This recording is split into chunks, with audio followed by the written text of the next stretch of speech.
This is pumping. It is similar to carving, where you are turning in an S-like formation. But unlike carving, you're doing it in a way that generates so much force where you're able to generate speed and accelerate, or you are able to maintain your current speed. Before you get into learning how to pump though, I want you to feel extremely comfortable riding on your board. You should be able to feel really fluid, and carving should become so natural to you that you don't even really realize you are doing it. Before you step foot on your board, I would recommend you have slightly looser trucks. With having a higher turning angle, the longer your truck, the easier it will be to pump. There will be slight differences if you have a board such as the 22-inch penny board versus a mid to longer type cruiser or long board, or then also a surf skate, which has an adapter allowing you to have better rotation in each carve. This being said, you can learn to pump on almost any type of board. Your feet placement are going to be roughly shoulder width. I typically like to have my front foot a little bit back, so my heel on my front foot is off the board slightly. Then my back foot is going to have its toe slightly over the board itself. This setup is typically what I have found to be the best way to be able to distribute your weight back and forward while also kind of twisting and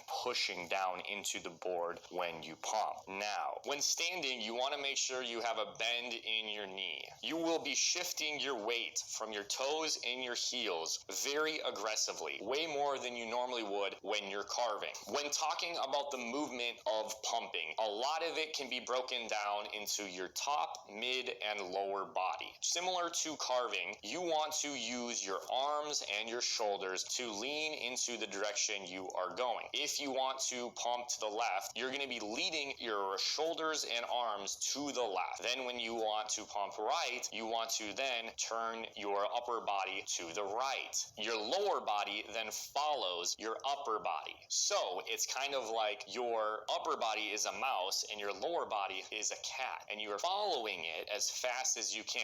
Left, right, left, right. You will be pushing down into the board with every quick carve. This is the rotation that generates in your body, which allows you to actually gain speed. As soon as your right shoulder turns to the right, you're going to aggressively come onto your heels if you are riding goofy. And then once this is complete, you're immediately turning to the left with your shoulders, and then you will be going onto your toes. Back and forth, back and forth. If you are riding regular, every time your shoulders come to the right, you are coming quickly on your toes. Then as soon as you go to the left, you're pushing down into your heels. When I turn to the left onto my heels, my front foot really does the leading. And when I'm coming over onto my toes, my right leg starts to go. The last thing I want to mention is keeping your core nice and tight. This allows you to generate so much rotation in your hips. It can allow you to connect your upper body to your lower body. Again, there's going to be slight differences with each different board and with each different riding style. This is the most general pumping video that I have been able to create.